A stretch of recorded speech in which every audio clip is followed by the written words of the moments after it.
you see a lot of sleep consultants talk about temperament, that you have to cater the method to the temperament of the child and whether they're highly alert or easy baby or a mixture. Hmm. At what point does like our holistic method consider that temperament side of thing?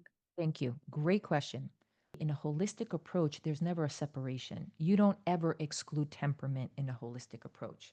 For example, if you have a high needs baby, then we're taking into consideration not just that the baby has high needs, we're looking at the circumstances surrounding the baby with high needs, the environment and how the environment's set up, and the parents themselves.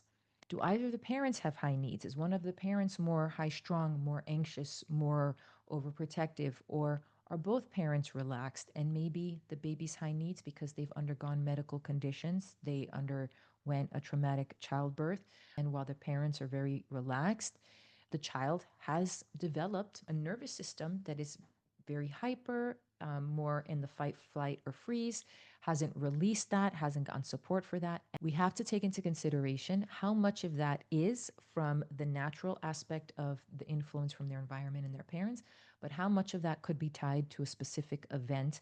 Like I said, if a child had a birth trauma, we're never not accounting temperament. We're always taking temperament into consideration because it's part of behavior and we understand behavior is a response, and we always want to understand why is that behavior, why is that temperament, what is going on, and we're doing a full thorough evaluation of the whole family.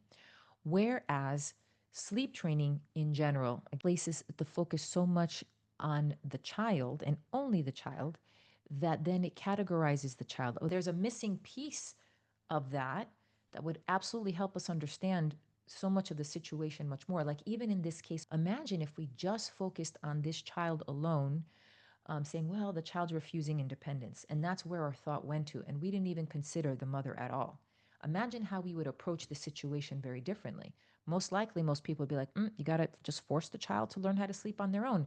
The mother's overprotection, nervousness, anxiety would never be addressed, would never come to the forefront. So then what would happen? You might force a child to then sleep. Okay, great, you've accomplished that. But guess what?